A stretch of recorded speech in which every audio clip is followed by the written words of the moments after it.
I'll be back. Hey folks, it's Scott from Streampunk Cinema.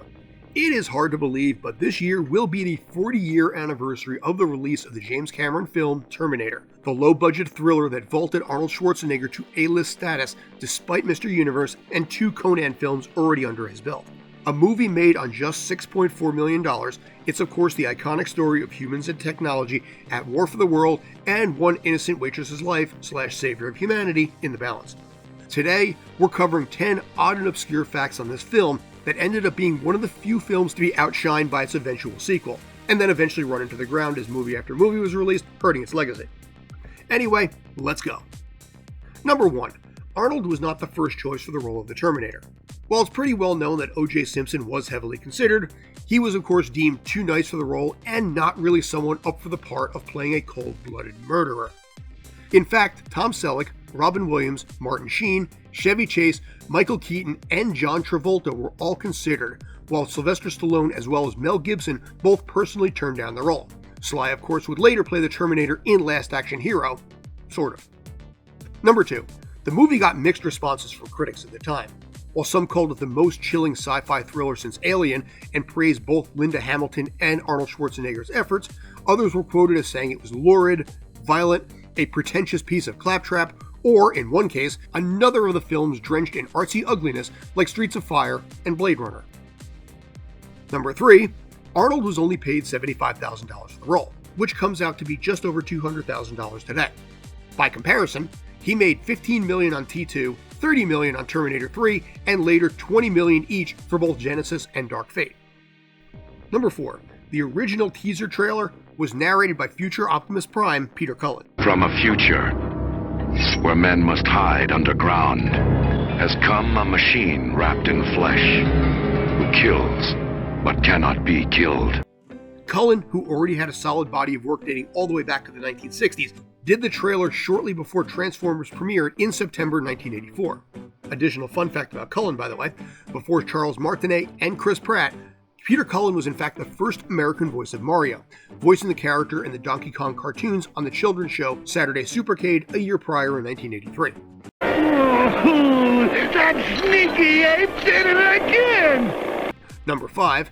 The original script was slightly different. In the original version, 2 Resistance members were sent back in time to protect Sarah, with one instantly being killed coming back in time when he was merged with the metal and fire escape, leaving Kyle to protect Sarah alone. Also, instead of Cyberdyne Systems, the company was called Cyberdynamics.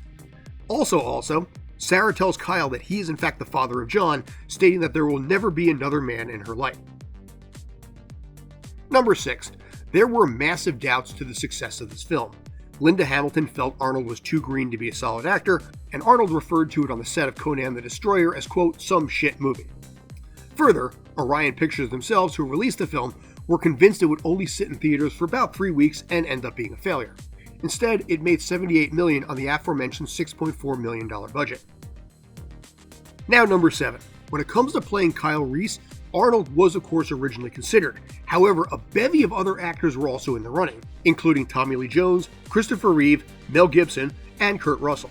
In addition, Bruce Springsteen was considered despite no acting experience, and even more, the singer Gordon Sumner was offered $350,000 for the role, but turned it down because of scheduling as well as massive concerns that James Cameron had no experience. You probably know Sumner best under his stage name, Platinum Award-winning artist Sting. Let me know in the comments what you think about that one. But in the end, Michael Biehn impressed enough with his look and personality, and after making a poor impression because he couldn't shake a southern accent from auditioning for the play Cat on a Hot Tin Roof, he was granted a second chance and impressed enough to get the role, thankfully without the bad accent. Number 8, and the last part of casting, for Sarah, Jennifer Jason Leigh, best known at the time as Stacy in Fast Times at Ridgemont High, was considered, alongside Rosanna Arquette, who actually read with Michael Biehn prior to Linda Hamilton winning the role. Number 9. Terminator 1 video games are few and far between. The first official Terminator game was released on DOS all the way up in 1991, 7 years after the movie was released, with the players having the option of playing the role of either Kyle Reese or the Terminator. Honestly, for 1991, those graphics are really pretty bad.